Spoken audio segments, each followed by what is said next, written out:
Labadiena, mėly mano Facebook'o draugai, kitų platformų žiūrovai. Privalau sureaguoti, jaučiu tokią moralinę prievolę dėl žmonių, kurių didžiulis skaičius pasirašė peticiją, kad grąžinti mane į darbą. Kaip sekėsi?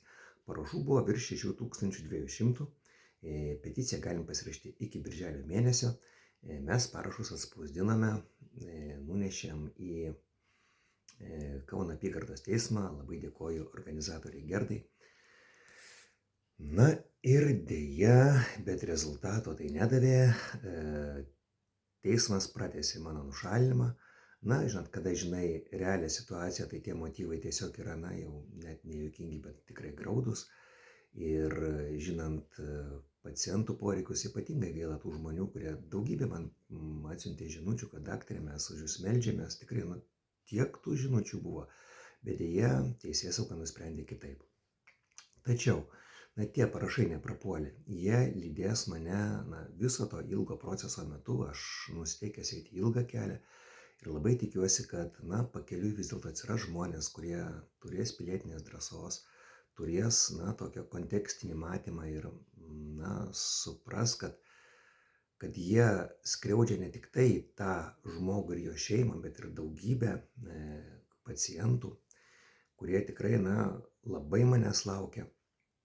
Bet dėja, aš jums kol kas padėti dar negaliu.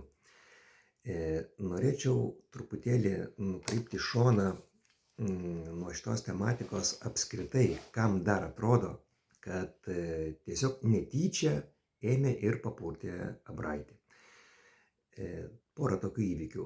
Ar jūs žinote, kad labai nedideliu laiko atstumu nuo manęs, tai ne savaitės, jau labiau ne mėnesiai, lygiai toks pat ikiteisminis tyrimas buvo baigtas lygiai tokiam pačiom aplinkybėm. Gydytojas, tas pats kaltinamasis straipsnis, nenoriu sakyti nei ligoninės, nei gydytojo specializacijos, tiesiog nenoriu užsiundyti tų žurnalistinių pelių ant žmogaus, kuris to nenusipelno. Ar kažką girdėjot? Tai aš paklausiau gal 50 žmonių, iš jų gal 20 medikų, vienas žmogus sako, aš kažką skaičiau. O apie mane rašo dažniau negu apie popiežių. Vienas toks faktelis, rodo tokį organizuotą puolimą. Kitas, sutikau savo kolegą, buvusi dabar jau galima sakyti kolegą, su kuriuo daug metų dirbome kartu, daug metų pažįstame ir jisai sako, man skambino žurnalistas iš tokio leidinio, tikrai ne Delfi ir LRT, kuriuo, tiesiog ta priedermė yra kažkaip mums visiems pakenkti, bet, kito leidinio, kuris mane nustebino ir sako,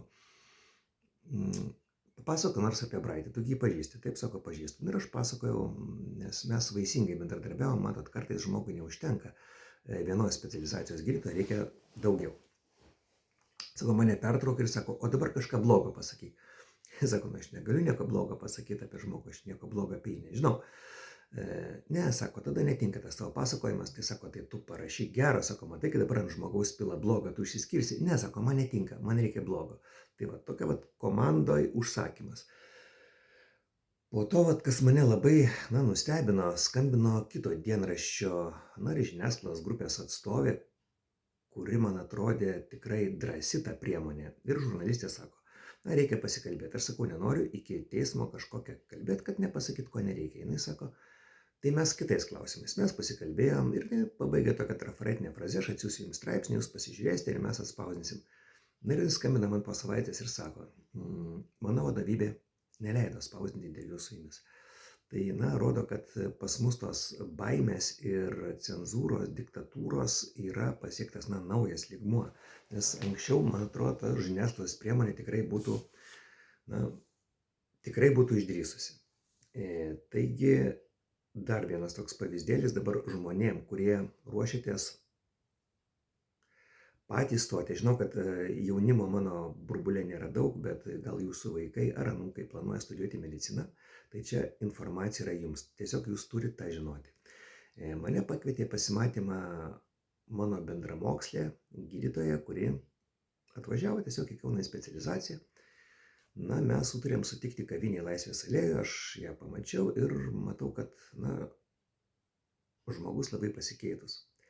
Ji buvo tokia, tikrai tokia išraiškinga gražuolė, labai sportiška, muzikali, nu, puikiai mokėjo bendrauti, humoro jausmas, na, atominis. Ir dabar turbūt be trečdalio svorio, mažiausiai be pusės plaukų, sėdi toks užgesęs žmogus. Aš sakau, na, kas tau yra? Nu, neįmanoma apsimest, kad aš to nepamačiau. Jis sako, kiek laiko tave spaudžia ta tarnyba? Nu, aš sakau, metai. Jis sako, o mane ten, nu, pasakė skaičių, aš nenoriu įvardinti aiškiai kiek, kad, na, nesuvestų sąsajų su konkrečia byla. Nu, gal žmogui tas nenaudinga. Bet tai gerokai daugiau negu vienas. Na ir papasakojo tą istoriją, kaip ten trafaretiškai, 5 ryto, skambutis į duris, įeina tarnybos į tavo namus ir sėdi visa šeima su ten naktiniais ar triusikais, apsigaubę pledais ar striukiam, o tarnybos knisasi po tavo apatinius. Valandą, 2-3. Nu, sako, labai sutriko mano sveikata, labai paveikė mano šeimą. Vyras išėjo iš manęs, net išvažiavo į kitą miestą. Už nugaros kuždasi kolegos, kaimynai, nes nedidelis miestelis, ten informacija sklinda tikrai Lietuvoje gerais tempais. Ir sako, mane tiesiog sužlugdė. Tai sako, kaip tu, sako, dar nepasikorėjai, nes sako, tau dirbti neleidžia, sako, iš vis, sako, drakoniškos priemonės. Tai va tikslas tų tarnybų kažkodėl yra palaužti gydytojus. Ir tai nėra, pavyzdžiui, kad aš vienas esu užkliuvęs. Tai kartu su manim dar yra ne vienas žmogus. Ta byla, kur ta moteris, mano kolegė, sudalyvavo, kur yra baudžiama, ten yra dešimtys ir net, na, didžiuliai skaičiai žmonių. Tai va kažkodėl tai užsimta gydytojas. Ir dabar noriu trumpai paaiškinti, kodėl gydytojai yra toks geras taikinys. Visos tos tarnybos, jos privalo demonstruoti savo darbą. Kokios metamos lėšos, tai jų tiesiog protų nesuvokiama, kad, na, diskredituoti medicinos atstovus. Ir jeigu žmogus yra iš tikrųjų sukčius, toks prigimtinis, rimtas sukčius, nu, ten vagis ar ten banditas, jis tam ruošiasi.